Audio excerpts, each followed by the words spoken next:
La Russie ne se contente pas de vendre des armes, elle offre quelque chose de bien plus puissant, une chance de libérer le Sahel du joug occidental. Depuis plus de 6 décennies, la France exerce une domination sur la région, dictant ses règles et contrôlant les ressources stratégiques. Mais aujourd'hui, 3 pays, le Burkina Faso, le Mali et le Niger, ont pris une décision audacieuse. Ils ont expulsé les forces françaises. Ce n'est pas seulement un acte symbolique, c'est un défi direct à l'ordre colonial. Comment cette rupture radicale va-t-elle remodeler l'avenir de l'Afrique et de l'Occident ? Cette rupture n'est pas simplement un acte de défi. C'est un acte stratégique, un choix réfléchi qui met en lumière la volonté des pays du Sahel de prendre leur destin en main. En expulsant les troupes françaises, le Burkina Faso, le Mali et le Niger ne cherchent pas seulement à couper les liens avec l'Occident, mais aussi à créer un nouveau modèle de sécurité et de souveraineté. La France, qui a dominé la région pendant plus de 60 ans, perd non seulement ses bases militaires, mais aussi un contrôle vital sur les ressources stratégiques comme l'uranium. Mais il y a un prix à payer pour cette autonomie. Sans le soutien militaire occidental, ces pays vont devoir faire face à de nouveaux défis sécuritaires, diplomatiques et économiques. Cela soulève une question cruciale. Ce choix audacieux sera-t-il un modèle de stabilité ou un prélude à un chaos incontrôlable dans la région ? Les enjeux sont énormes, non seulement pour ces nations, mais aussi pour la manière dont l'Occident va réagir à cette rébellion géopolitique. Ce n'est pas simplement une série de coups d'État ou de décisions politiques isolées. Ce phénomène résulte d'une dynamique plus large et plus complexe. L'effondrement du modèle postcolonial que la France et ses alliés ont imposé pendant des décennies. Ces 3 nations sahéliennes, le Burkina Faso, le Mali et le Niger, n'ont pas seulement mis fin à une relation historique avec l'Occident, elles ont entrepris un processus radical de réinvention de leur propre sécurité et de leur souveraineté. Le Sahel, une région stratégique d'Afrique, longtemps dépendante des forces occidentales, s'éloigne maintenant de ce cadre. Les bases militaires, autrefois symboles de l'influence de Paris, sont désormais fermées ou en voie de l'être. Mais ce n'est pas seulement un rejet de la France. C'est une rupture avec un système où la sécurité de ces États était subordonnée aux priorités et à l'approbation des puissances occidentales.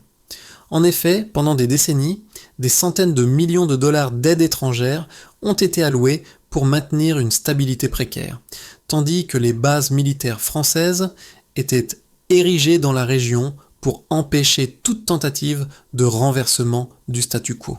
Pourtant, cette présence n'a pas permis d'éradiquer les insurrections, bien au contraire, elle a souvent agi comme un catalyseur pour le sentiment d'humiliation et de dépendance parmi les populations locales. Avec le soutien de la Russie, des accords d'infrastructure et d'armement sont déjà en place, et les bases de ce nouveau modèle sont jetées. Ces pays du Sahel veulent plus que simplement repousser l'influence étrangère. Ils veulent restaurer leur autonomie et bâtir un avenir fondé sur leurs propres termes. Mais au fond, cette nouvelle direction est-elle réellement viable à long terme ?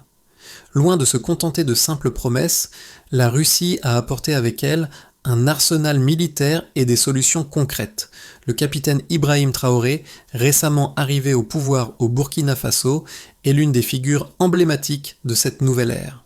Son ascension à la présidence en 2022 est directement liée à la frustration grandissante de la population face à l'incapacité du gouvernement précédent à mettre fin au massacre dans le nord du pays.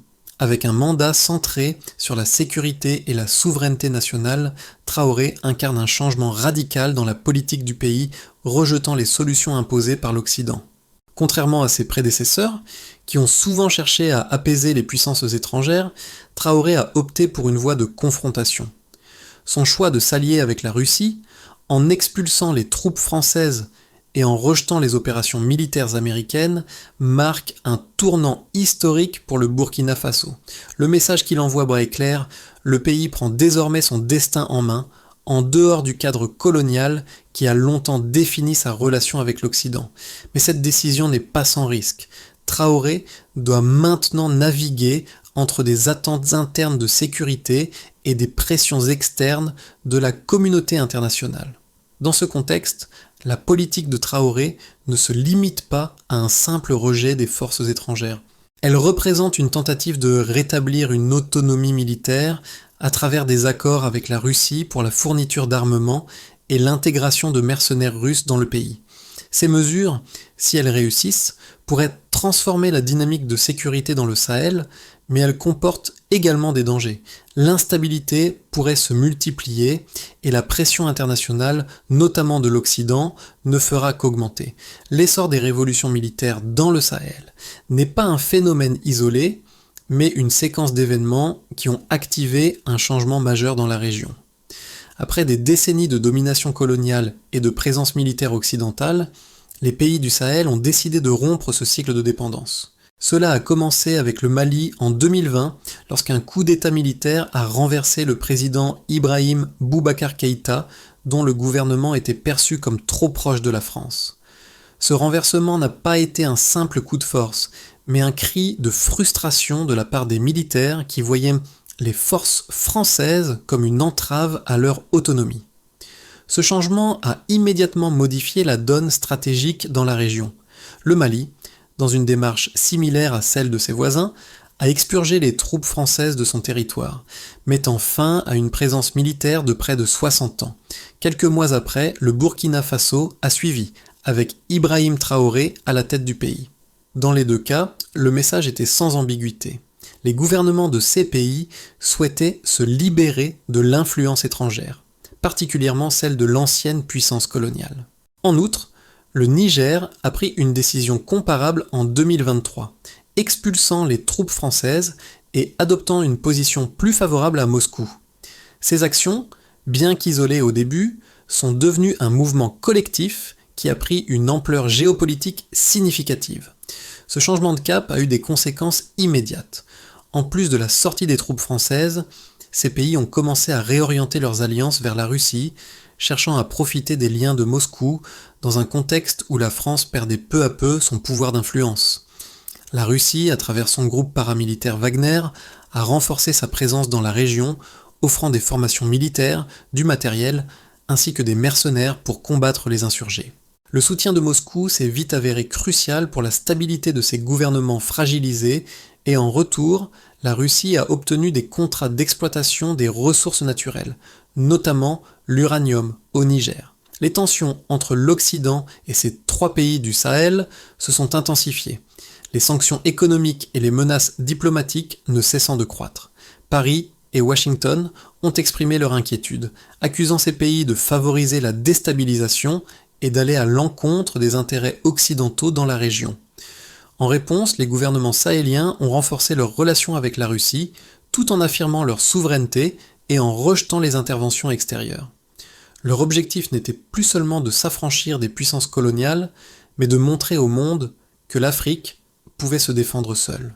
Dans cette nouvelle dynamique géopolitique, le rôle de la Chine a également pris une tournure importante. Pékin a intensifié ses investissements en Afrique, en particulier dans les secteurs des infrastructures, tout en offrant un soutien sans condition en matière de politique intérieure. Le modèle chinois s'oppose radicalement à celui de l'Occident, qui impose souvent des critères de gouvernance démocratique et des réformes politiques avant de fournir une aide. Ce contraste dans les approches a poussé les pays du Sahel à rechercher des alternatives, qui respectaient davantage leurs besoins immédiats de sécurité et d'autonomie.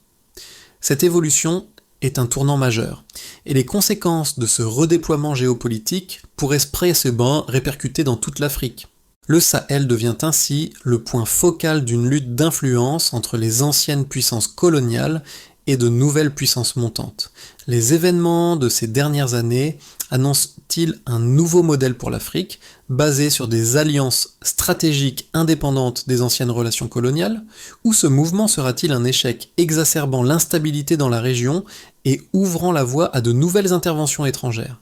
L'analyse des données récentes montre que la situation dans le Sahel a évolué de manière significative depuis la réorientation géopolitique des trois pays, le Burkina Faso, le Mali et le Niger.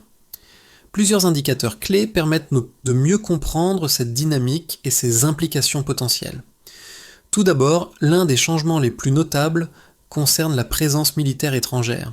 En 2021, le nombre de soldats français déployés au Sahel dans le cadre de l'opération Barkhane était d'environ 5100 hommes, Cependant, après l'expulsion des troupes françaises de ces trois pays, ce chiffre a chuté drastiquement, avec des réductions substantielles dans les effectifs français dans la région. Selon les dernières estimations, en 2023, moins de 3000 soldats français, non 70 soldats français, étaient encore stationnés au Sahel, principalement au Tchad et au Niger. Ce retrait a non seulement eu des conséquences immédiates sur la stratégie de sécurité en Afrique, mais il a également permis à des acteurs externes, comme la Russie, de renforcer leur influence dans la région. Deuxièmement, l'impact de cette rupture se reflète également dans les relations économiques.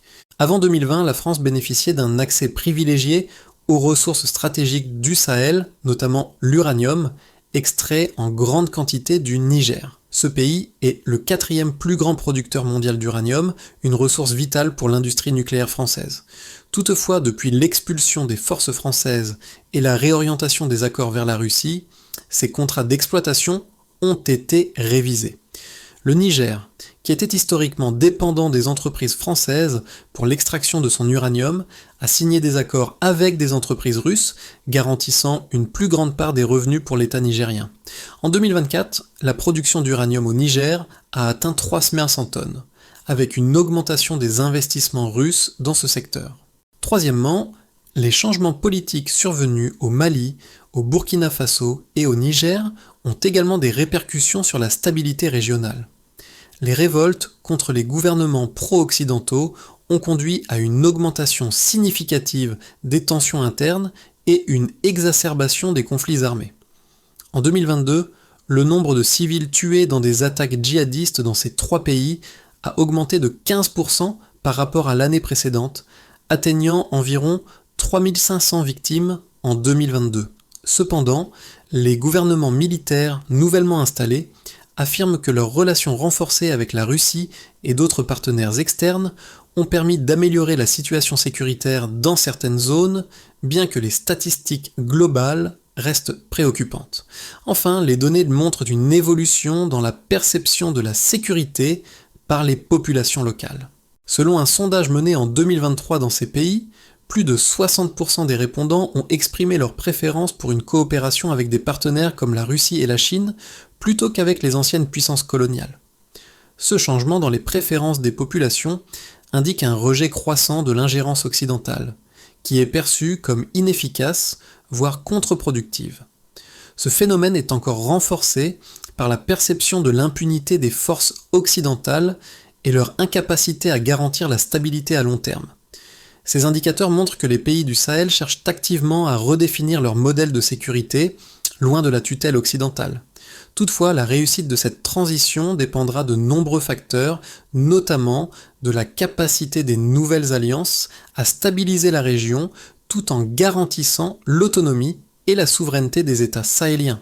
Les choix stratégiques faits par les pays du Sahel, en particulier le Burkina Faso, le Mali et le Niger, ont suscité des réactions divisées, tant au sein des gouvernements occidentaux qu'à l'échelle mondiale. D'un côté, les partisans de la nouvelle politique, notamment au sein de la classe dirigeante de ces nations, considèrent que ces décisions représentent un acte de souveraineté inédite et une remise en question des structures néocoloniales de la région. Pour eux, l'alignement avec des puissances comme la Russie et la Chine est vu comme une alternative aux relations de dépendance historiques avec les anciennes puissances coloniales. Ils soutiennent que les anciens modèles de coopération, centrés sur des intérêts géopolitiques et économiques des puissances occidentales, ont non seulement échoué à assurer la stabilité dans le Sahel, mais ont également exacerbé les tensions internes. Ces gouvernements affirment que la France et ses alliés ont longtemps cherché à maintenir une emprise sur les ressources naturelles de la région, notamment l'uranium du Niger, sans réellement améliorer la situation des populations locales. En 2023, les accords économiques entre le Sahel et la Russie, tout comme les investissements chinois dans les infrastructures, ont permis aux nations sahéliennes de bénéficier d'un soutien sans conditions politiques contraignantes. Les promesses russes, qui incluent l'approvisionnement en armement et la formation militaire sans exigence de réformes démocratiques ou de gouvernance, sont perçues comme un moyen de restaurer l'autonomie stratégique de ces pays, tout en assurant une défense plus effective contre les groupes djihadistes. Cependant, l'opposition à ce nouveau modèle n'est pas négligeable. D'un autre côté, les détracteurs du rapprochement avec la Russie et la Chine affirment que cette nouvelle orientation expose ces pays à un risque d'isolement croissant, notamment vis-à-vis des partenaires internationaux traditionnels. La dépendance accrue envers des puissances extérieures, même si elle semble plus flexible en termes de conditions politiques, pourrait réduire l'autonomie stratégique à long terme. De plus, l'intervention de la Russie, à travers ses groupes paramilitaires comme Wagner, suscite des inquiétudes en raison des antécédents de violation des droits humains et de pratiques extrajudiciaires qui pourraient nuire à la stabilité de ces gouvernements et à la sécurité de la population. Ces deux points de vue, celui des défenseurs de la rupture avec l'Occident et celui des opposants à un rapprochement avec des puissances non démocratiques, soulignent un dilemme stratégique pour les pays du Sahel. Si l'alliance avec la Russie permet effectivement d'améliorer la sécurité immédiate et de rompre avec un modèle postcolonial jugé inégal, elle comporte aussi des risques significatifs de dépendance à une autre forme d'influence étrangère, dont les conséquences pourraient se révéler néfastes sur le long terme. Le choix des pays du Sahel de rompre avec leurs anciennes puissances coloniales n'est pas une simple rupture géopolitique, mais un mouvement stratégique qui pourrait redéfinir l'équilibre des forces en Afrique. La décision de s'allier avec la Russie et la Chine n'est pas simplement une recherche de sécurité immédiate, mais une tentative plus profonde de redéfinir l'autonomie politique et économique. En 2024, la construction de bases d'armement au Niger, en partenariat avec la Russie, pourrait bouleverser l'équation sécuritaire dans le Sahel en transférant une capacité de production militaire indépendante de l'Occident. Cependant, cette nouvelle dynamique est loin d'être un succès garanti. La dépendance vis-à-vis de la Russie, même si elle permet une certaine liberté d'action, pourrait enfermer ces pays dans un modèle similaire à celui qu'ils ont tenté de fuir. La question qui se pose maintenant est de savoir si cette rupture avec l'Occident conduira à une plus grande stabilité et autonomie, ou si elle plongera la région dans une nouvelle forme de dépendance, avec des conséquences imprévues. La sécurité dans le Sahel ne repose plus uniquement sur les anciennes alliances, mais sur l'équilibre fragile entre les acteurs internes et externes. Les répercussions des décisions prises par le Burkina Faso, le Mali et le Niger sont déjà visibles, et leur impact sur la région pourrait être profond. Tout d'abord, la dynamique de sécurité a été modifiée de manière significative. L'augmentation de la présence de la Russie, à travers les mercenaires du groupe Wagner, a permis à ces pays de renforcer leur capacité à répondre aux insurgés djihadistes, mais cette approche soulève des inquiétudes quant à la protection des droits humains et à l'efficacité à long terme. En 2023, les attaques djihadistes ont fait plus de 4000 victimes dans la région, mais les gouvernements sahéliens ont continué à soutenir la présence russe, argumentant que les résultats militaires sont plus immédiats et tangibles que ceux fournis par les forces occidentales. D'un point de vue économique, l'un des changements les plus notables est l'orientation vers de nouveaux partenariats économiques. La Russie, par exemple, a mis en place des accords avec le Niger pour la production locale d'armement, réduisant ainsi la dépendance du pays vis-à-vis des importations occidentales. Cela permettrait au Niger de contrôler une partie de sa propre chaîne d'approvisionnement militaire, réduisant la vulnérabilité face à l'influence étrangère. En outre, les accords énergétiques, notamment dans le secteur de l'uranium, sont réévalués, avec la possibilité d'obtenir des avantages économiques plus directs sans les conditions politiques des puissances occidentales. Le Niger, le Burkina Faso et le Mali espèrent que ces nouveaux accords renforceront leur indépendance économique tout en soutenant leurs efforts de stabilisation. Cependant, la situation reste fragile. Bien que ces pays aient réussi à établir des liens plus solides avec la Russie et la Chine, les sanctions économiques imposées par l'Occident commencent à affecter l'économie locale. Les exportations ont diminué et la réduction de l'aide humanitaire internationale a eu des conséquences directes sur les populations les plus vulnérables. En 2024, la croissance économique des trois pays a ralenti, avec des prévisions de croissance du PIB inférieures à 3%, bien en deçà des objectifs fixés avant la crise. Cette stagnation économique pourrait devenir un facteur de déstabilisation, alimentant un mécontentement populaire qui pourrait à son tour affecter la légitimité des gouvernements en place. La question de la souveraineté et de l'autonomie, bien qu'importante, reste donc liée à une réalité plus complexe. La région pourrait faire face à un dilemme entre sécuriser ses frontières tout en préservant son indépendance économique ou succomber à une dépendance à long terme à de nouveaux acteurs mondiaux. L'alliance avec la Russie pourrait en effet offrir une certaine autonomie immédiate, mais elle pourrait aussi mener à une forme de dépendance nouvelle et dangereuse, comme le montre la relation entre certains pays africains et la Chine. Les répercussions de ces choix vont au-delà de la simple question de la sécurité ou de l'économie. Elles touchent également à l'alignement géopolitique de la région, à son rôle dans le cadre plus large des relations internationales. Si le modèle des 3 pays du Sahel fonctionne, il pourrait devenir un modèle pour d'autres nations africaines cherchant à échapper à l'influence coloniale persistante. Mais si ce modèle échoue, il pourrait renforcer l'argument selon lequel l'autonomie politique et économique dans le Sahel n'est qu'un mirage. Les prochains mois seront cruciaux pour l'avenir du Sahel. En fonction des choix stratégiques des 3 pays, le Burkina Faso, le Mali et le Niger, plusieurs scénarios peuvent donc se dessiner, allant de la consolidation de la souveraineté régionale à l'instabilité généralisée. Imaginons d'abord un scénario, stabilité fragile avec autonomie accrue. Dans ce scénario, les gouvernements sahéliens parviennent à maintenir une stabilité relative. L'alliance avec la Russie et la Chine offre des avantages immédiats, une sécurité renforcée grâce à la présence des mercenaires russes et un afflux d'investissements chinois dans les infrastructures. Le Niger, le Mali et le Burkina Faso continuent à réduire leur dépendance économique vis-à-vis de l'Occident avec des résultats économiques modestes mais positifs grâce à une exploitation accrue de leurs ressources naturelles, notamment l'uranium. Toutefois, cette stabilité demeure fragile. Les tensions internes persistent, notamment en raison de l'absence de réformes démocratiques, et les populations restent mécontentes des conditions de vie difficiles. Les gouvernements devront également gérer la pression internationale et les sanctions économiques. Imaginons ensuite un scénario plus favorable. Un modèle de coopération sud-sud réussi. Dans le scénario optimiste, la région du Sahel devient un exemple de réussite pour d'autres nations africaines.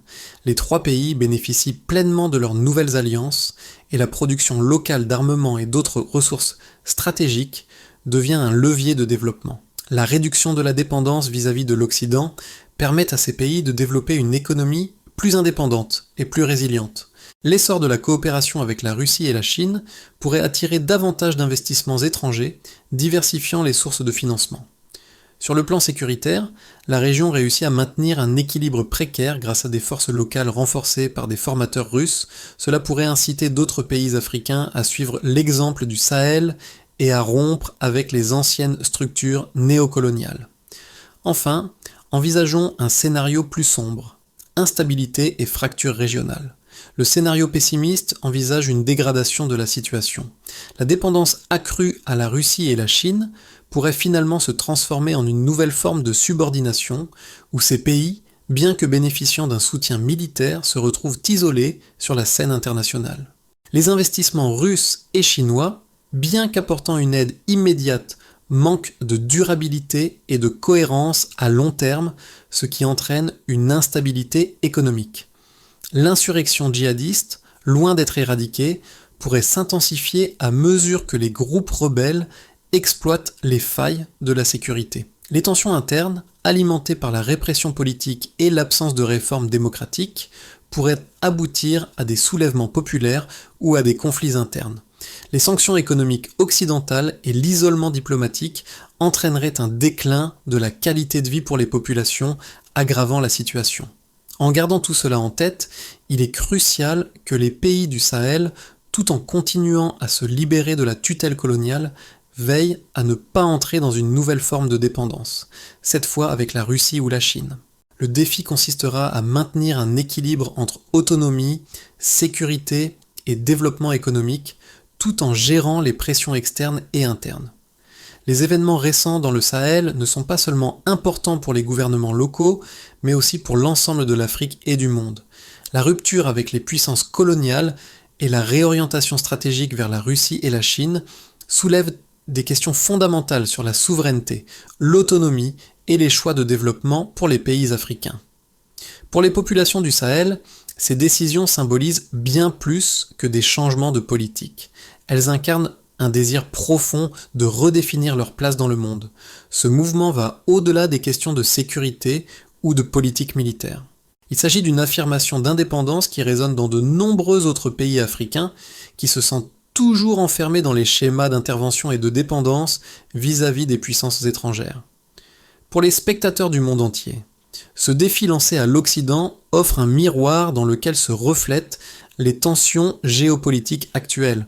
Si le modèle sahélien réussit, il pourrait bien inspirer d'autres nations africaines à se détourner de l'influence coloniale persistante et à chercher des alternatives, en construisant des alliances stratégiques qui répondent bien mieux aux besoins locaux et à leurs intérêts nationaux.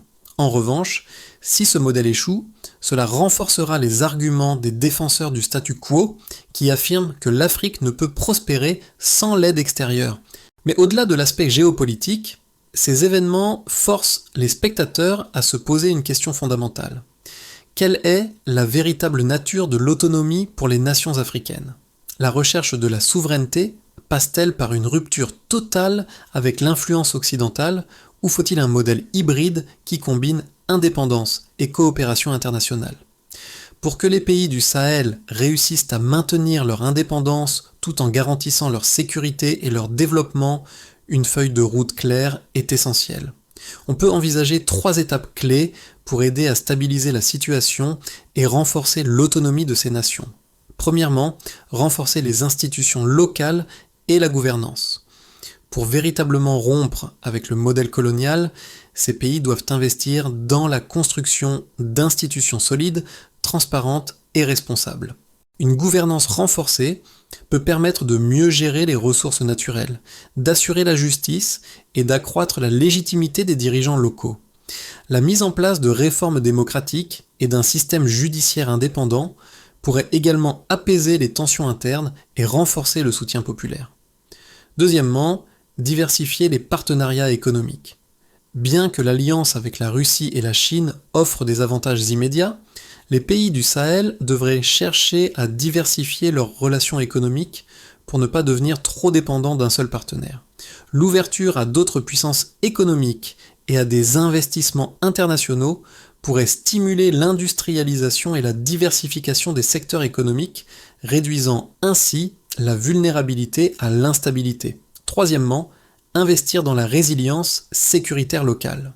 Plutôt que de dépendre entièrement des forces extérieures, les pays du Sahel doivent investir dans la formation et l'équipement de leurs forces armées locales, tout en favorisant la coopération régionale. La construction d'un cadre de sécurité collectif, par exemple au sein de la communauté des États sahélo-sahariens, CENSAD, pourrait offrir une meilleure réponse aux menaces sécuritaires tout en réduisant la nécessité de dépendre de forces étrangères. En suivant ces étapes, les pays du Sahel pourraient non seulement surmonter les défis immédiats, mais aussi poser les bases d'une véritable souveraineté et d'un développement durable à long terme.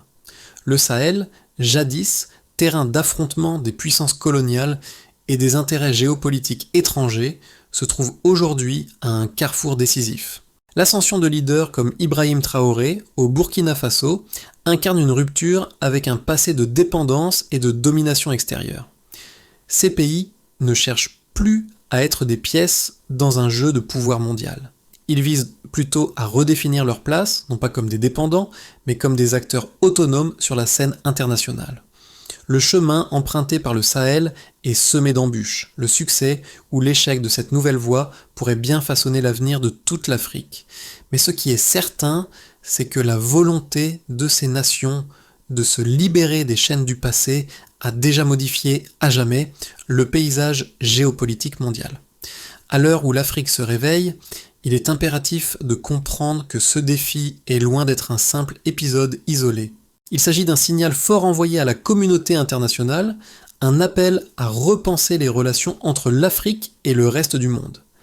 L'avenir du Sahel est entre les mains des pays qui, pendant trop longtemps, ont été relégués au rôle de spectateurs. Leur quête de souveraineté, d'autonomie et de sécurité est un combat universel, un appel à un monde où les nations ne sont plus définies par leur dépendance à des puissances étrangères. Mais ce changement ne peut se réaliser dans l'isolement. Les décisions prises aujourd'hui au Sahel résonneront bien au-delà de la région, car elles façonnent un modèle d'indépendance et de coopération qui pourrait inspirer d'autres nations à travers le monde. C'est un moment décisif pour l'Afrique et pour le monde entier. Si vous croyez en un avenir où les nations africaines peuvent décider elles-mêmes de leur destin, il est temps de soutenir cette transformation en faisant entendre votre voix, en dialoguant sur ces enjeux et en encourageant la solidarité internationale. Les décisions du Sahel vont influencer l'équilibre des forces mondiales pour les décennies à venir. Soyons les témoins actifs d'un tournant historique.